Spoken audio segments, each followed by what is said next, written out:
Carolina has been injury-free for the majority of the playoffs, and they keep it that way.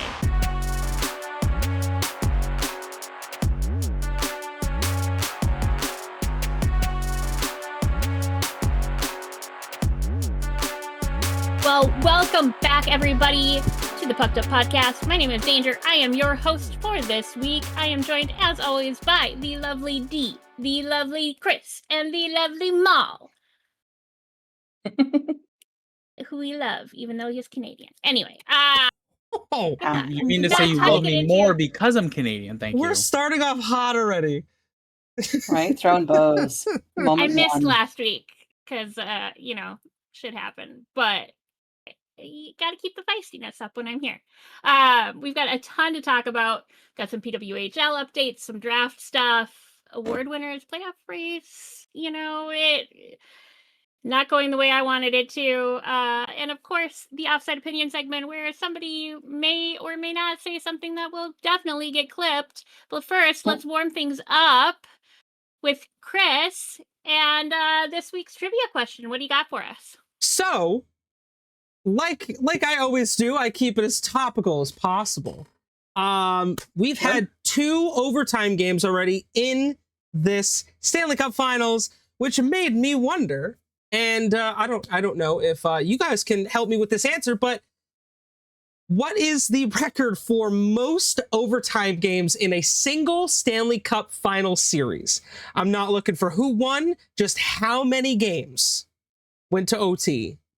So how many games, not how many OTs? Correct. How many games? How many games in that series went to overtime? In the Cup Championship, not in the series. No, in the entirety of one Stanley Cup Final series. How many games went to overtime? What is the record for most? Yes. In the actual Cup, not in the Cup run, but in the Cup game. Correct. Yeah, in just the Cup Final series, that last championship series. Okay. Perfect. Okay. Thank you for the clarification. Right. You're welcome. You're welcome. And don't Google it, motherfuckers. I see you. Stop it right there. You. I'm seeing you. I'm looking right at you. Yes. My hands are like this. Put the water bottle down. Move your hands away and listen with your ear balls. With your ear balls. Fair enough. So I learned something new today. Apparently your ears are balls. It has hair, so why not balls? Hey, you know what? You're not This wrong. is true. Speaking of D being on top of things here, let's jump into some PWHL news. There's been some movement and some drama. What's going on? Yeah, for sure. So we have completed phase 2, y'all, of phase 6. So there are the first 5 player signings are secured by all 4 expansion teams as the process now moves into phase 3, which is a preliminary open signing period for all 12 teams, which will actually get started on Wednesday, day of airing, at 12 p.m. Eastern Time. So currently the foundational signings are as follows. Kayla Barnes has signed with Detroit. Hannah Bilka, Jesse Comfer, Britta Carl Salam, and Daryl Watts have all signed with Detroit. Most of them are 3-year contracts, but notably Bilka is a 2-year contract and Daryl Watts is a 4-year contract. In Hamilton, we have Emily Clark signing for 2 years, Nicole Goslin for 3, Brianne Jenner for 3, Alina Mueller for 3, and Kaylee Osborne also for 3. In Las Vegas, we've seen Erin Ambrose sign for 2, Mae Batherson for 2, Kendall Cooper for 2, Hillary Knight, in a surprising sweep, has signed for 1 year. Interesting move there. And Haley Skimura for 3. San Jose has had Ann Sherdkowski sign for 2, Rory Gilday for 2, Kristen O'Neill for 2, Corinne Schroeder for 2, and Maddie Wheeler for 2. So interesting to see which ones have had longer contracts. Looks like Detroit has the longest of all of them, and collectively, and San Jose has the shortest in terms of overall numbers. So all contract terms submitted prior to Monday's Phase 2 deadline. All unprotected players from the 25-26 roster were eligible to sign with any expansion team during this phase. They could only sign players on their 20-player exclusive negotiation target list.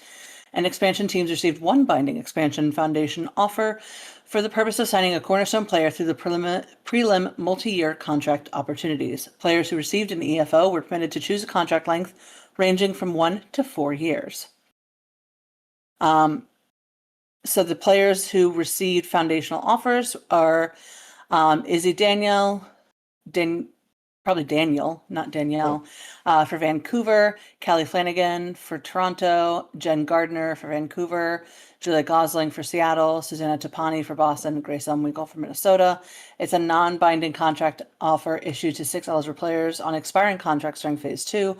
Players who receive these offers must sign with any team during Phase 3. So those are their previous teams. We are not sure which teams they will yet head for. We will find that out maybe tomorrow, immediately after we drop this episode, because that's the way time usually works. Yeah, PWHL likes to screw with us. That's essentially what it is. Do you blame Hillary Every Knight? single time. Yeah. Do you guys blame Hillary Knight for making this move? Seattle was pretty bad last year. The past 2 years before that, she was with Boston, and Boston isn't exactly lighting the world on fire. Already looking at this. Necessarily blame her, but a 1-year contract.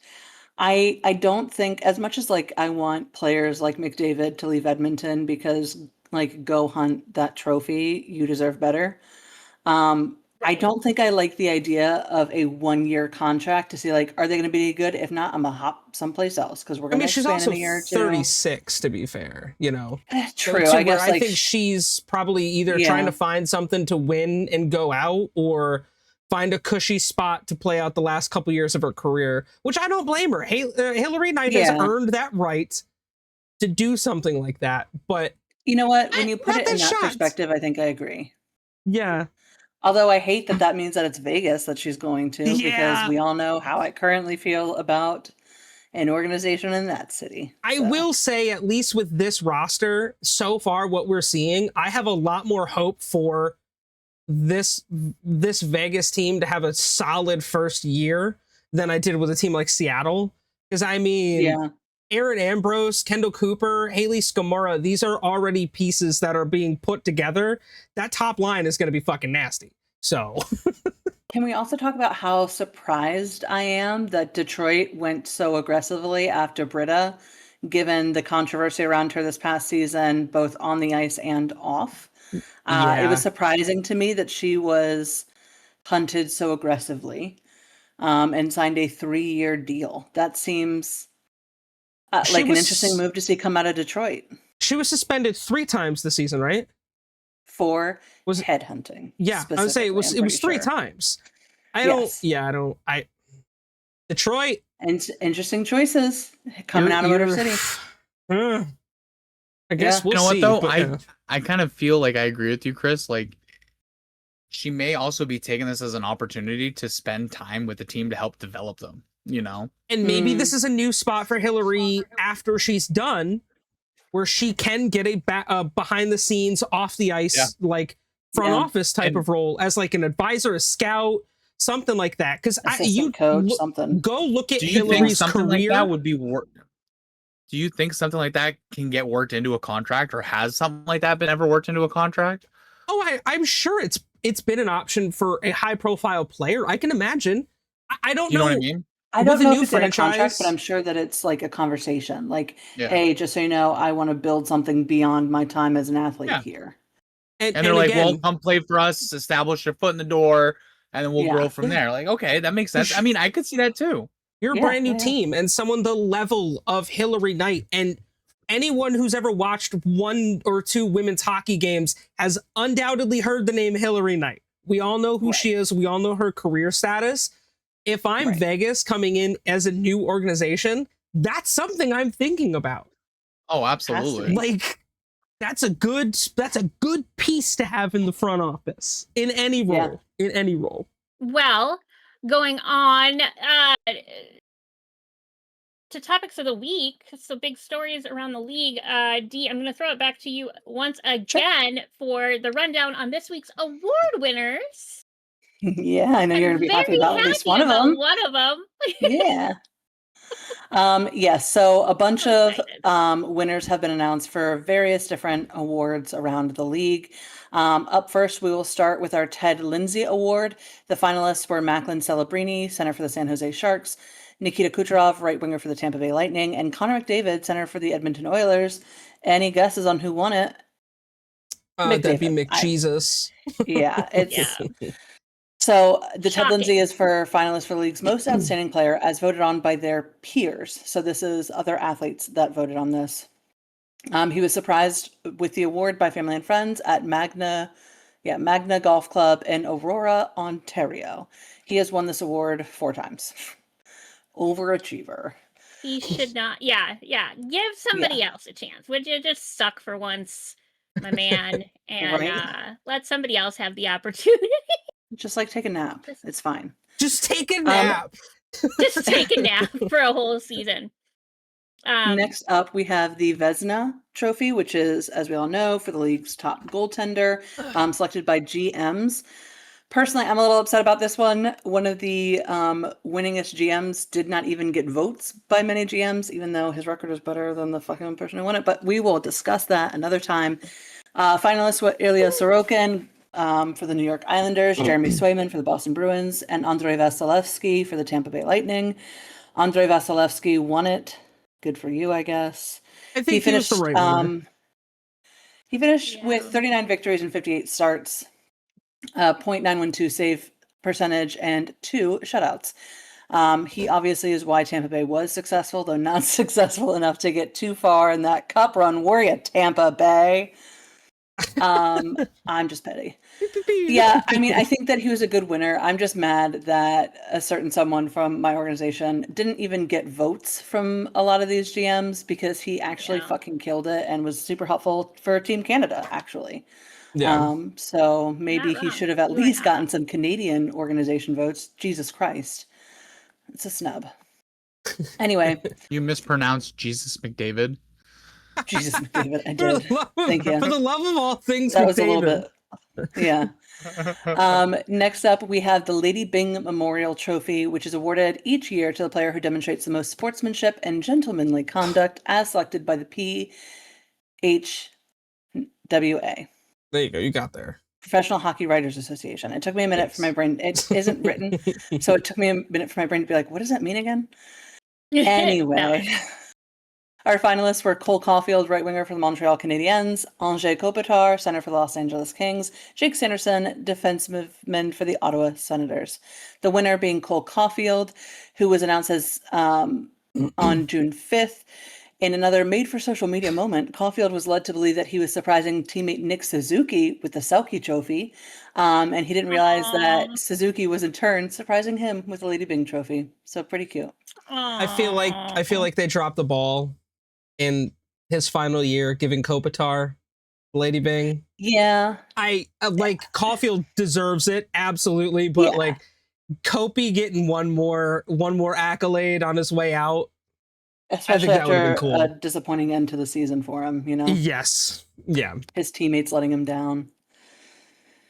Woof. Next up, we have the Jack Adams Award, which is to the coach who has contributed the most to his team's success. Which is funny to me. The candidates were John Cooper of the Tampa Bay Lightning, Dan Muse of the Pittsburgh Penguins, Lindy Ruff of the Buffalo Sabres. It's amusing to me because none of those teams are in the finals. No, but if so we're not that looking successful now, are you? If we're looking coach of the year, I don't like, no disrespect to John Cooper, but I feel like Lindy Ruff got snubbed because the unbelievable turnaround in season that the Buffalo Sabres had. Like, again, no disrespect to John Cooper. Unbelievable season for Tampa Bay. But you guys fucked over Lindy Ruff pretty bad here. Well, but also, like, the Nashville Predators had to friggin' turn around their season, too. I mean, they got an F at the start of the season, you know, and then they almost made playoffs. Dan Muse, again, this season. That's not a bad move either. So I'm not sure what this obsession with the fucking Tampa Bay Lightning is, but I need the rest of the organization as a whole to chill the fuck out. Because yes, John Cooper did win it. He has never won the award before. He is a 3-time finalist. So I guess maybe that's why they were like, look, their time has to be the charm. Also, Even though Rod other people, Brindamore not being on there is crazy to me. yeah, like there's a lot of stuff that I'm like, you guys left off. How is this voted on? Genuinely. Anyway, he was surprised with who the. allowed this? I don't know. Who allowed this? He was surprised with the trophy at Tampa General Hospital, where he was participating in a ribbon cutting ceremony for the Coops Catch for Kids Family Lounge, because he had donated and was helping to set up that, which I think is honestly an awesome, Oh yeah. awesome thing to highlight. That is great. Do I think that he is the reason why his team is successful and the most contributing to their success as over other coaches? Not really. I don't know. Not really. Next up, we have the Bill Masterson Memorial Trophy. This is awarded to the player who most embodies perseverance, sportsmanship, and dedication. The finalists have been announced, but we have not yet had a winner. But We the do have a finalists winner. Oh, did that It just was been announced. It was announced maybe 30 minutes ago, but we do Okay, I have an did not official see it. winner. All right, so I will read off the finalists. Chris, you tell me who the official winner is. We have Okay. Rasmus Dahlin, defensive end for the Sabres, Gabriel Landeskog, left winger for the Avalanche, and Jonathan Taves, center for the Jets, the Winnipeg Jets. Winnipeg Jets, there you go. Your winner, I don't think to anyone's surprise, is Gabriel Landeskog of the That would make Colorado sense. Avalanche. Yeah. I think after missing a Yeah. year and a half of hockey Mhm. and having a great return season, yeah, I Yeah. would say no shade to Darlene and no shade to Jonathan Taves. Taves came back from a fucking heart condition. Right. But Landy had an unbelievable season. For sure. Absolutely. I think, yeah, there's no one to better win than that. Yeah. Next up, we have the Calder Memorial Trophy, which is awarded to the league's top rookie, as voted on each year by the members of the PHWA. I did cry at the video of the winner earlier today, so Oh there's that. yeah. Our finalists were Ivan Demidov, right winger for Montreal Canadiens, Matthew Schaefer, defensive player for the New York Islanders, Beckett Seneke, right winger for the Anaheim Ducks. I'm so sorry, Chris, but it was obviously Matthew Schaefer who took it Yeah. home. I'm okay with it. I like with between yeah. Demidov, Seneca, and Schaefer, there is no wrong pick. They all had Mhm. unbelievable seasons. So I'm not mad. Yeah. Schaefer earned it. 100%. It was if you watch the clip online, he was on the Today Show. I don't know what show it was. I gotta be honest, I don't really care about that shit. But he was surprised not only by the family that he is currently staying with, because a lot of rookies don't have places of their own when they get moved to a city, especially if it's not a city they're already established in. And so I Yeah. can't remember which player he is with. He's staying with, but they were there and he was like, yeah, they've been so great. I watch the girls a lot, which is usually a problem actually, because I get them all riled up before bedtime. I'm young and have a lot of energy, and so it's actually great for me. I get my zoomies out a little bit. And he's just going on and on about that, not realizing what's happening. And the hosts literally have to interrupt and like, well, we have just one more. Actually, we have guests. Can you shut up? And they're like, we actually have some other guests. And then his dad and his brother walk out, and the tears immediately start. They don't even present him with the award yet before his dad is like too choked up to get the statement out. It was really, really sweet. Yeah. No, I can't say anything bad about Schaefer. The kid is an unbelievable talent, Yeah. When was the last time we had a Absolutely. rookie class like this? When was the last Right, time you I guys mean- remember 3 rookies that were this fucking outstanding? It's been Yeah. a little bit. Probably like 2009, 2010. It's been a little while, yeah. It's been a minute. Yeah. You had 3 players that were like, these guys are fucking game changers. Mm-hmm. Absolutely. So next up, we have the Frank Selke Trophy, which is awarded to the forward who demonstrates the most defensive skills, as awarded by the PHWA. We had our finalists of Anthony Cirelli, center for the Tampa Bay Lightning. Again, Tampa Bay, man. Brock Nelson, center for the Colorado Avalanche. Nick Suzuki, center for the Montreal Canadiens. Shocking to no one. Absolutely no one. It is Nick Suzuki of the Montreal Canadiens. Yeah. He was the top choice for the award on 151 out of 198 Wow. ballots. That's actually like really fucking impressive. That's insane. He is a captain for the That's Canadiens. He crazy. played all 82 games for the 5th consecutive season. He finished 6th in the league in faceoffs. He outscored opponents 94-58 at even strength. His team did when he was on the ice. And at 61.8%, he not only led the team in that category, but posted a career high. Suzuki thought he was surprising teammate Cole Caulfield with the Lady Byng Memorial Trophy in the team's locker room, not knowing that Caulfield was also surprising him with the Selkie. So they kind of Spider-Man memed it. You know what I mean? See the Spider-Man. Love that. 100% it was a Spider-Man meme happening in the Canadiens locker room, which is actually really cute. And I'm so glad that they got to do that. What a rare moment for award winners everywhere. Next up, James Norris Memorial Trophy. This is to the defensive player who demonstrates the most all-around ability over the course of the season, as voted on by the PHWA. Finalists: Rasmus Dahlin, defender for the Buffalo Sabres; Cole Makar, defender for the Colorado Avalanche; Zach Werenski, defender for the Columbus Blue Jackets.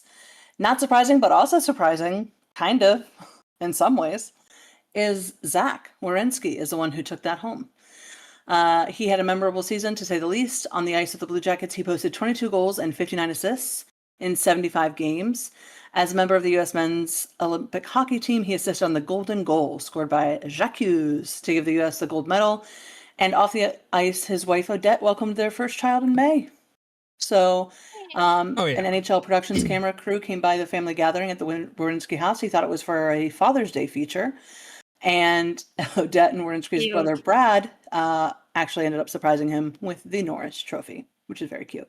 Aw. And he won a gold medal too this year, so Yeah. That was good for you, Zach. Right. So next up, we have the Hart Memorial Trophy. We have our finalists. Oh, the Hart, obviously, awarded to each the most valuable player. This is not going to be announced yet, I don't believe. No, there's nothing yet. I did check. Okay.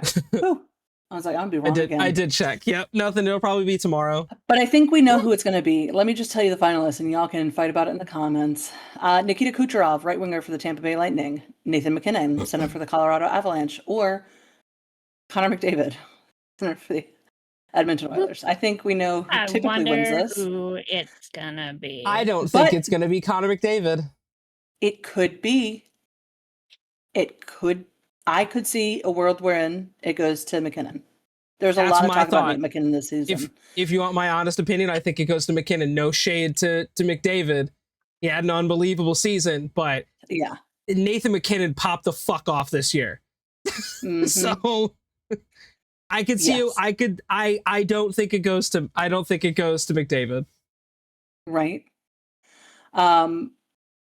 So we have next up the King Clancy Award, which is it's the King Clancy Memorial Trophy, and it is for leadership and service.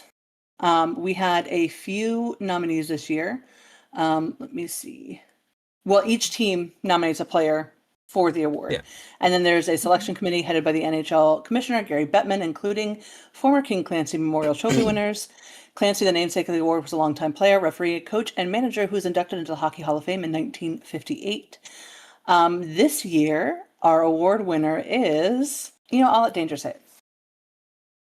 Danger, who won the... Yeah, of the Minnesota Wild. He sure did. He was presented with the trophy in a surprise appearance at the Masonic Cancer Center in the University of Minnesota by his older brother and current teammate, Nick Foligno, who won the award in 2017. Awesome. They established the Janice Foligno Foundation in memory of their mother, who died of breast cancer in 2009, and they have been active in fundraising for breast cancer research since then. The NHL will donate $25,000 to the foundation as part of the award. And last month, he actually... fun note, was his 15th season in the NHL, which is crazy that he's been in the NHL that long. Isn't that crazy? Yeah, that is wild to think about. And then he immediately the next day took it to the Children's Hospital down in Minneapolis and St. Paul and let all the kids see it and stuff. So yeah, I'm so proud of him. And he also rightfully deserved. I mean, with the Foligno brothers in general, a lot of great things. Does anyone have anything bad to say about them as people? I've never heard anyone say anything negative about Nick or Marcus. No. No, They're they good can be a little guys.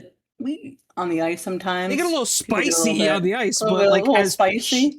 human beings, I don't think anyone has anything bad to say about the Felinos. No. So No, yeah, I as people, they're fine. rightfully deserved something like Yeah. this for sure. Absolutely. I concur. We have one last award that hasn't been announced yet, but we are going to talk about briefly, which is the Jim Gregory General Manager of the Year Award. We have our finalists in, which two of you on this call are very happy about. Bill Guerin of Minnesota Wild has been nominated as a finalist. Chris McFarland of the Colorado Avalanche has been nominated. I just always think of Seth when I hear the name McFarland. Right. That is the premier McFarland. Do you know what I mean? I do that too. And lastly, we have Pat Verbeek of the Anaheim Ducks has also been nominated. We will wait to see if they. This is another one where I don't think there's a wrong answer.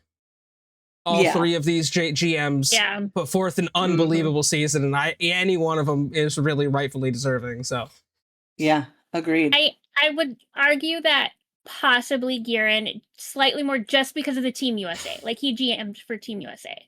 yeah, So That might put it over You the know. top. Yeah. it could. Yeah, I think that Um, he's definitely deserving of it, but not not saying he's more deserving. I'm just saying Right. it's slightly more. well, there's a of a case. workload. Yeah, there's a case to be made for all of Yeah. them. Like you are absolutely correct.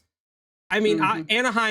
Anaheim's unbelievable turnaround this season, going from like bottom of the barrel to the playoffs, second round of the playoffs, Yeah. and Right. the Colorado Avalanche were untouchable this season. So Mhm. until the Until playoffs, they were but touched. yeah, which they were sounds so embarrassed. inappropriate. Yeah. I did it Very on embarrassed. purpose. Well, on that note, I will end my segment so I don't get in any trouble for Yes, anything Chris and so says. then I will throw it to Chris because Chris has some playoff picture updates for us. Indeed, obviously, those who have been paying attention, these Stanley Cup Finals have been happening. Ugh. The Vegas Golden Knights lead the series 2-1. Two of the 3 games win into overtime. One of them double OT. At about 14 minutes into the broadcast right now, as of time of recording, for Game 4. That can be watched on ABC. And we mentioned pre-recording, Freddie Anderson is not dressed for the Carolina Hurricanes. So keep an eye on that net situation, because that could be the tale of the rest of the series here moving forward. We'll see. Go Canes, go. Here we go. Go Canes, go!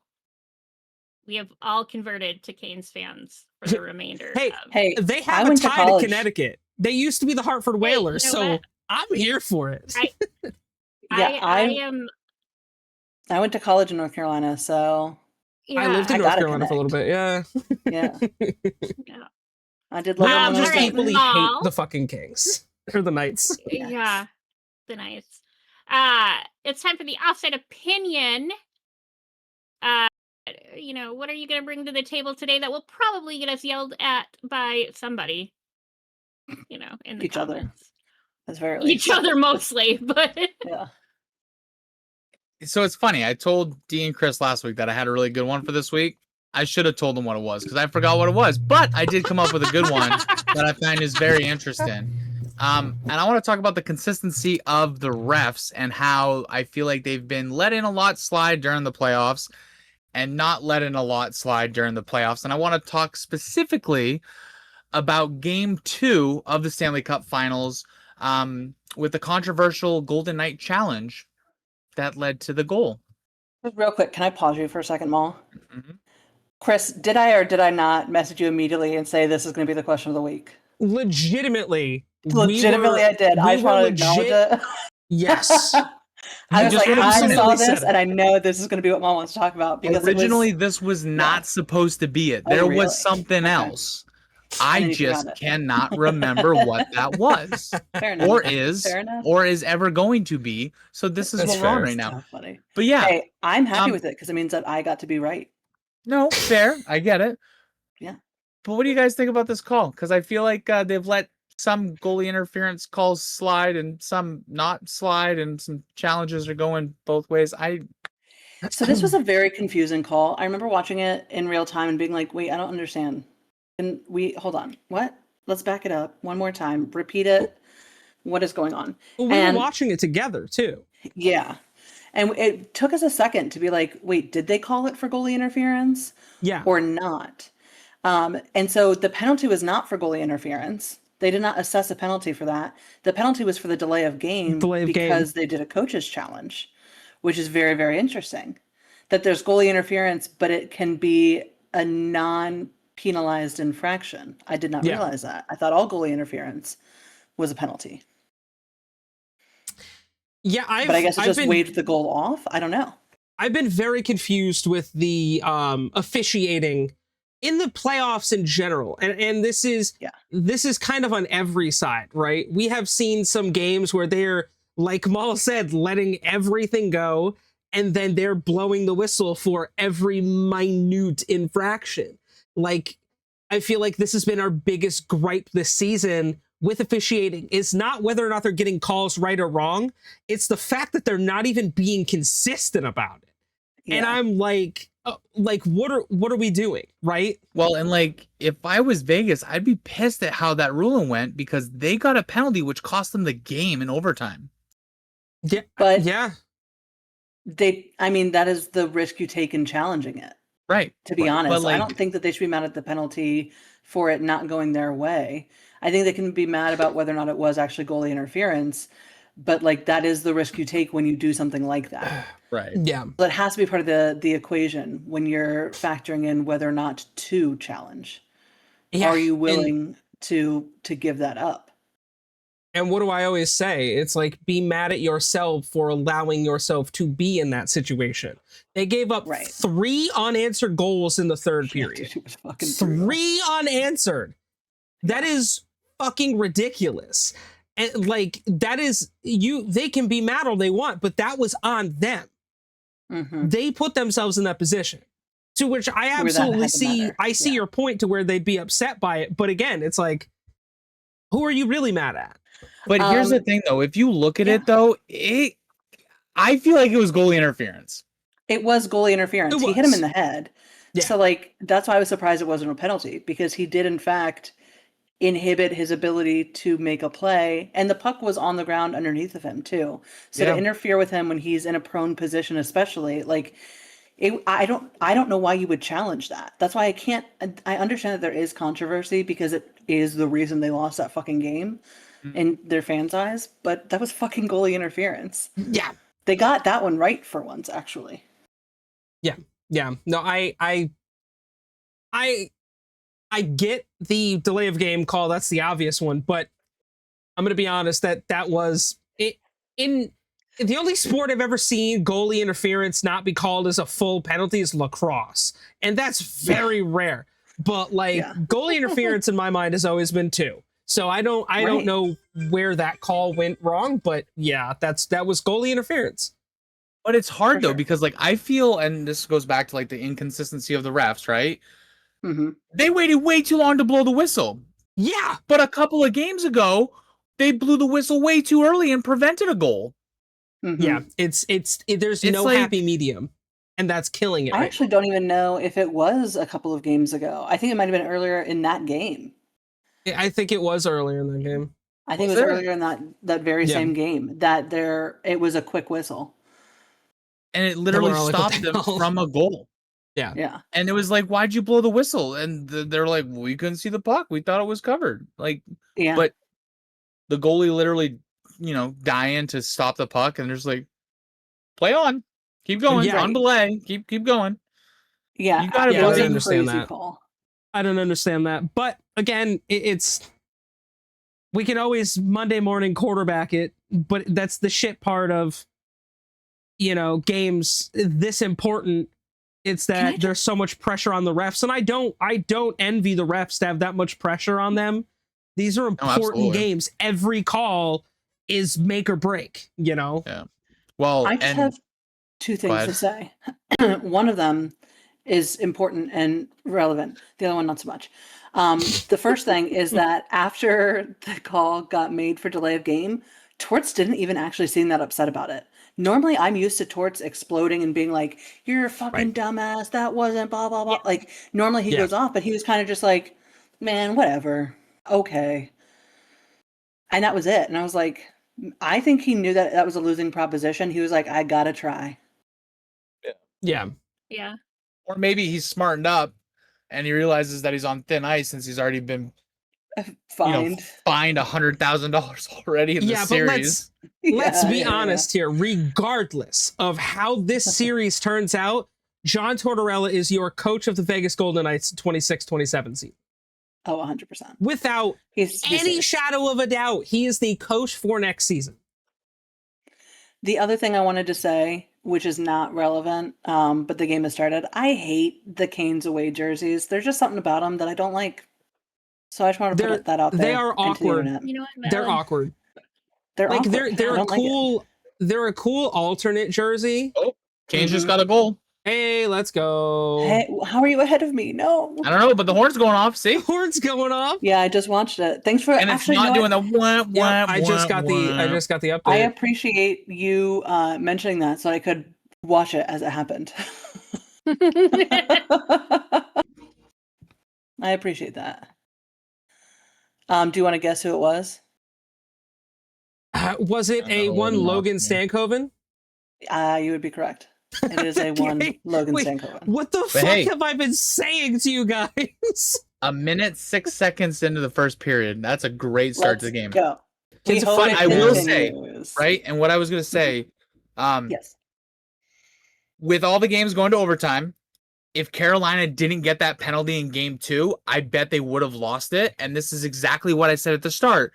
Do not let the Knights take it to overtime. They will kick your ass.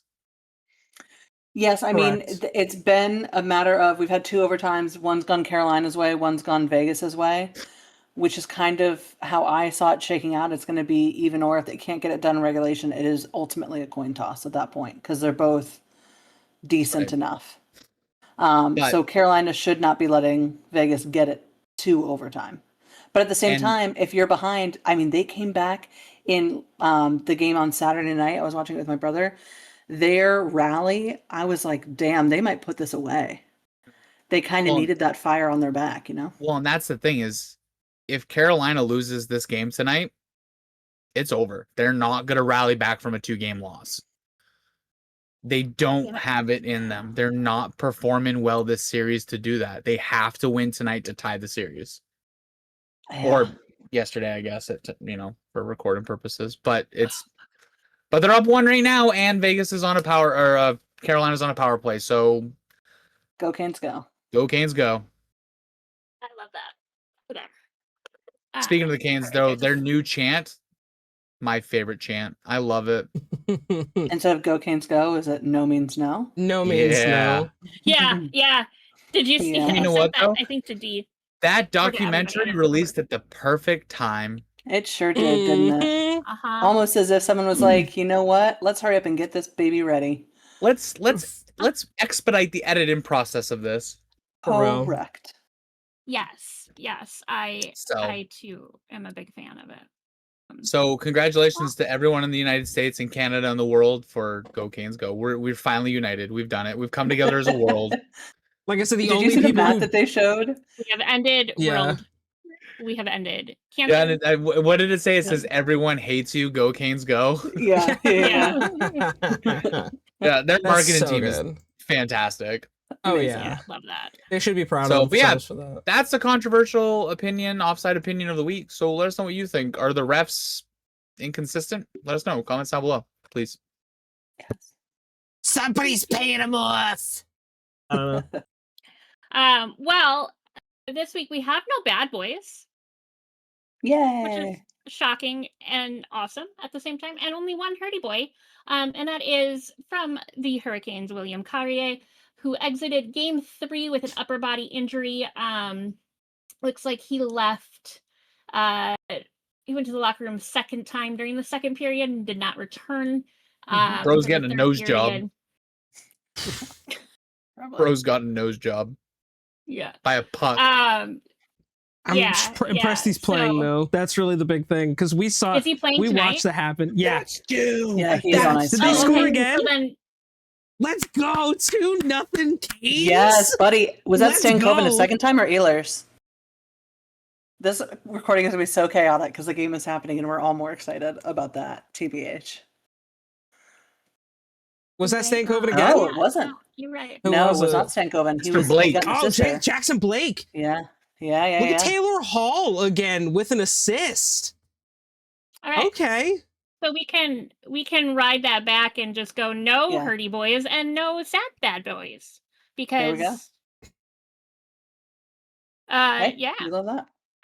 Then being that nobody's done anything bad, or fucking losers. Everyone's behaving.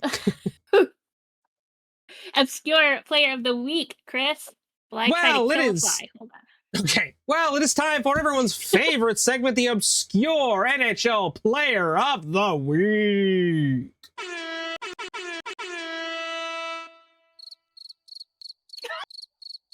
Oh, wait. I did the wrong one. No, the crickets was fantastic. The crickets was amazing. What?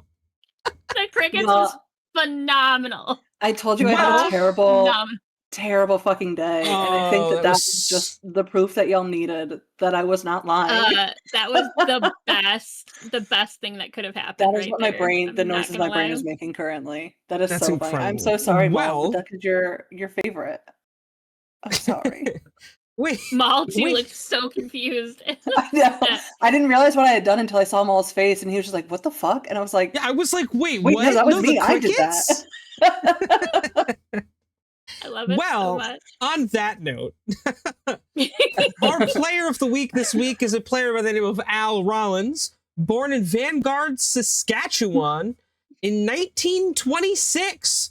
This left-handed goaltender played in 430 career NHL games. He had a win-loss tie record of 141, 205, and 83. He had a goals against average in his career of 2.78. He spent time with the New York Rangers, the Chicago Blackhawks, and the Toronto Maple Leafs. He had quite a lengthy career throughout, and finished playing in 1969 with the Spokane Jets of the Western International Hockey League, which does not exist anymore, I don't believe. I think that turned into the Western Hockey League, which is a part of the CHL. But yeah, he passed away in 1996 at the age of 69. He's a former Vezina Trophy winner, a Hart Trophy winner, a Stanley Cup champion, and an All-Star. So, shout out to you, Al Rollins, for being our obscure NHL player of the week. Get your ducks in. Got the Ducks back. Love it so much. Chris, I'm gonna throw it back to you again. What is the answer to this damn trivia question? Because I can't. Can you figure remind it me out. what it is? Because I legit forgot from 40 Absolutely. minutes ago. So, as we have seen two games this Stanley Cup Finals go into overtime, can anyone tell me what the record is for the most overtime games in a single Stanley Cup Final series? I'm gonna be bold, and I'm gonna say 5. Okay. 4. 4. Oh fuck. Well then, just to play Price is Right, I'll go 6, I guess, because I was gonna say 4, Well, and I let Maul speak. one of you got it correct. It's 42. It is 42. It's the answer to everything. The answer to the Engineer. ultimate question. In 1951, the Toronto Maple Leafs took a Stanley Cup championship at that point, their 9th, over the Montreal Canadiens. Every game went to overtime, and they won that series 4-1. So D is 5 correct is with right. 5 games. Hell Every yeah. single game went to overtime. I gave myself a high five for Craziness. that. That is the most you in the should. history of the Stanley you. Cup Finals. So if That's insane. every game from now on and they go to 7 games, Mom's we like, could see please, it. for the love of God. Oh, they Yeah, scored. Damn it, they scored. Fuck. Yeah. But yeah, the Habs did not have the one up on the Maple Leafs. It was Mark Stone. But yeah, I thought that was a cool, because I was like, That okay, was this actually is a really cool thing to think Yeah. about, That is because cool. I would have never guessed that they had a series where every game went to OT. That's fucking crazy. Yeah. But That again, is you think insane. about the iconic names that played in the 50s. Like, I'm just Right. looking at this list right now and I'm seeing some crazy names. I'm like, all right, yeah, that makes sense. So, Helmets weren't mandatory back then, were they? no. No, I don't So think that also helmets were makes sense. mandatory until the The 80s. The 80s.